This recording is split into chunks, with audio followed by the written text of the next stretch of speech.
N'hésitez pas à liker la vidéo si elle vous plaît et si vous êtes nouveau sur la chaîne, n'oubliez pas de vous abonner et d'activer la notification pour ne rater aucune de nos prochaines vidéos. On commence.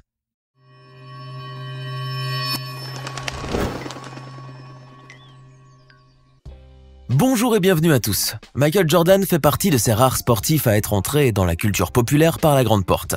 Son nom est indissociable de l'histoire du basket et ses prouesses en tant que joueur sont telles que la NBA elle-même l'a qualifié de plus grand joueur de basketball de tous les temps. Mais Jordan possède aussi un autre titre plus flatteur, puisqu'il est le premier sportif à avoir atteint le statut de milliardaire. L'ex-joueur mythique des Chicago Bulls est en fait riche comme Crésus et sa fortune ne fait que s'agrandir une année après l'autre. Avec un tel compte en banque, tout ou presque lui est permis. Alors comment Jordan vit avec toute cette fortune ? Eh bien, installez-vous bien confortablement car aujourd'hui, nous allons découvrir comment Michael Jordan dépense ses millions. On commence. Oh, juste regretter. Michael Jordan, de son nom complet Michael Jeffrey Jordan, a vu le jour le 17 février 1963 à Fort Greene, dans l'arrondissement de Brooklyn à New York. Il est encore juste un nourrisson lorsque sa famille déménage à Wilmington, en Caroline du Nord. Et c'est dans cette petite ville typique de l'Amérique profonde qu'il grandira. Jordan fréquentera plus tard le lycée Emsley A. Laney. Et c'est à l'intérieur de ces murs qu'il a découvert le sport en s'initiant en même temps au baseball, au football américain ainsi qu'au basketball. Jordan est un athlète naturel et il a la chance d'avoir un papa qui le soutient dans ses choix et qui l'encourage à poursuivre une carrière sportive. À 15 ans, le jeune garçon possède déjà une très bonne détente sèche et ses slam dunks sont quasiment époustouflants. Mais du haut de ses 1,80 m, il est considéré comme trop petit pour évoluer à un tel niveau et sa candidature est rejetée. Résolu à prouver sa véritable valeur et comme pour signifier que la taille ne comptait pas vraiment, le petit Jordan est très vite devenu la star de l'équipe universitaire junior de Laney, en terminant plusieurs matchs avec plus de 40 points marqués à lui tout seul. Jordan finira par gratter 2 cm en plus et sera finalement recruté par l'équipe universitaire où il marquera en moyenne plus de 25 points par match. Michael Jordan laisse ainsi éclater toute l'étendue de son immense talent pour le basketball. Un talent que les recruteurs universitaires n'avaient pas manqué de souligner. À sa sortie du lycée, Jordan est ainsi courtisé par les plus prestigieuses universités des États-Unis, mais le jeune homme voulant rester près de sa famille allait s'inscrire à l'université de Caroline du Nord à Chapel Hill. Sous la houlette du célèbre coach Dean Smith, Michael Jordan allait laisser exploser son talent et amener le basketball vers un autre niveau. Au cours de ses 3 saisons en Caroline du Nord, il marquera ainsi 17,7 points de moyenne par match avec 54% au tir. Il recevra ainsi les trophées de meilleur joueur universitaire de l'année, Naismith College Player of the Year et John R. Wooden. Son parcours avec les Tar Heels de la Caroline du Nord aura donc été incroyablement prolifique, tant pour lui que pour son équipe. Après avoir brillé de mille feux en Caroline du Nord, Jordan allait participer à la draft 1984 de la NBA. Et c'est ainsi qu'il allait débuter la fameuse légende du numéro 23 et des Chicago Bulls. En effet, à peine débarqué en NBA, Michael Jordan livra un show mémorable avec une moyenne de 28,2 points par match et à 51,5% de tirs réussis lors de sa première saison. Un exploit jamais égalé en NBA par un joueur durant sa première saison de rookie et que l'on n'avait plus vu depuis l'époque de Kareem Abdul-Jabbar en 1970. Un mois à peine après ses débuts professionnels, la photo de Jordan fera la une du prestigieux magazine Sports Illustrated avec pour légende « A Star is Born » ou « Une étoile est née » en français.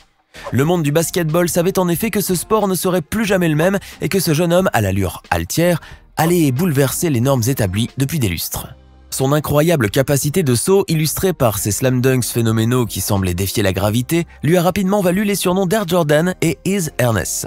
Et il fallait vraiment le voir pour le croire car tel un véritable Pégase, Jordan s'est lancé dans les airs comme si la pesanteur terrestre n'avait plus aucun effet sur lui. Et il finissait son vol en apothéose en inscrivant des slam dunks de malade.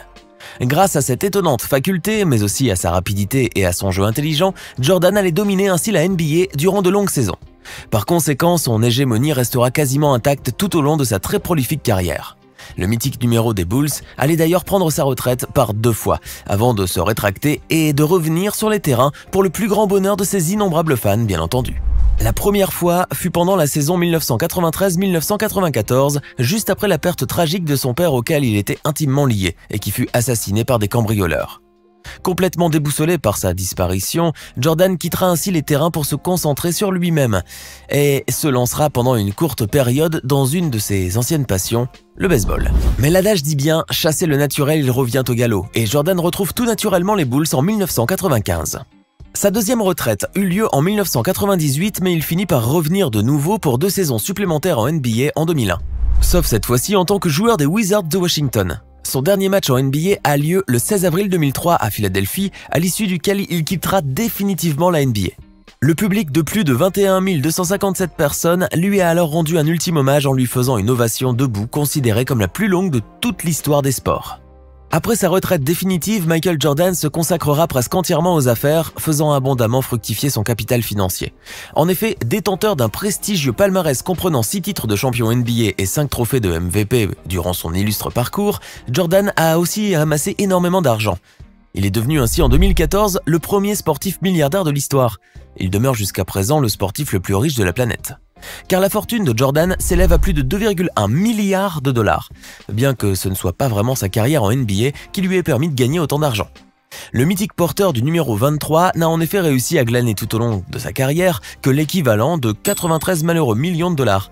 En vérité, c'est à l'emblématique marque Nike que Jordan doit d'être venu milliardaire, puisque depuis la signature de leur premier contrat en 1984, elle lui aurait fait gagner environ 1,3 milliard de dollars.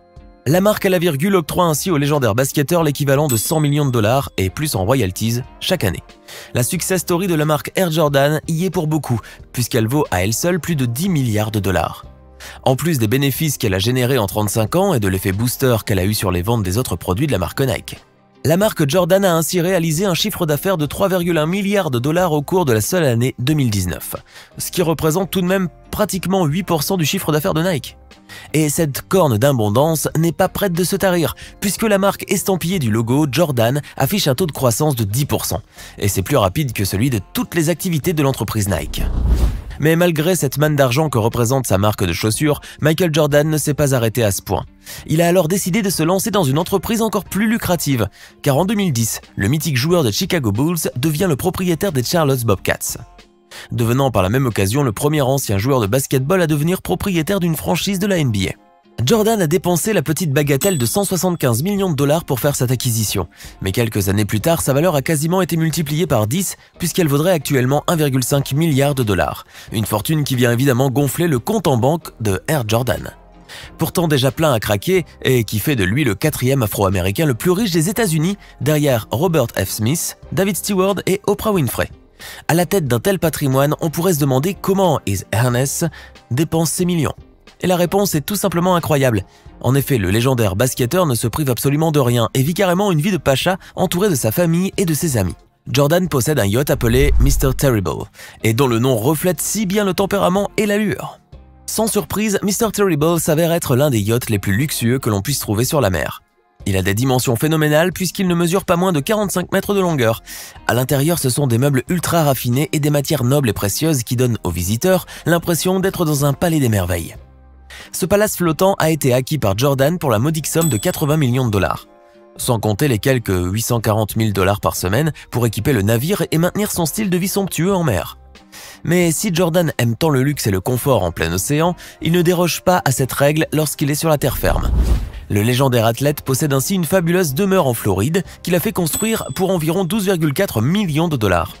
L'immense demeure d'une superficie totale de 5200 mètres carrés comprend une cuisine équipée haut de gamme, 15 salles de bain et 9 chambres, le tout réparti sur 3 étages.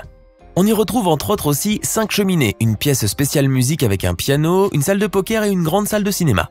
Mais il ne faut surtout pas oublier les nombreuses salles de fitness et les terrains de basket et de tennis, ainsi qu'un green de golf et pour finir, la maison possède un garage capable de contenir plus de 15 voitures. Car le mythique porteur du maillot numéro 23 est, vous l'aurez deviné, un fervent amateur de bolides, et sa collection de voitures de luxe est quasiment époustouflante.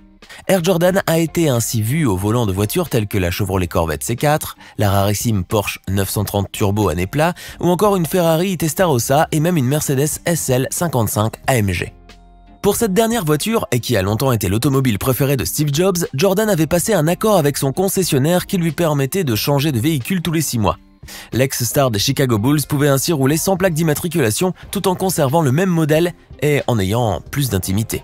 Bien sûr, Jordan ne s'est pas contenté seulement de ses bolides, puisqu'il s'est payé aussi une Aston Martin DB9 volante. C'est un modèle qui est l'un des plus beaux et des plus chers jamais produits par l'écurie anglaise, avec un monstre V12 de 512 chevaux qui se cache sous son capot. C'est comme pour signifier au monde qu'il est un amoureux de la vitesse, que ce soit sur le sol ou dans les airs. Jordan possède aussi un magnifique et ultra rapide jet privé qu'il a fait repeindre aux couleurs de la Caroline du Sud avec le logo Jordan sur la queue. L'avion, un Gulfstream G550 qui coûte la bagatelle de 61,5 millions de dollars, a d'ailleurs été entièrement customisé à plusieurs reprises. Et connaissant le goût du luxe de Jordan, le coût de l'avion a probablement dû sérieusement augmenter. Comme vous l'avez vu, Michael Jordan ne recule devant aucune dépense afin de satisfaire ses envies de luxe. Mais si vous voulez l'avis de ses millions de fans, eu égard à l'impact qu'il a eu sur le basketball au niveau universel, il l'a sacrément bien mérité.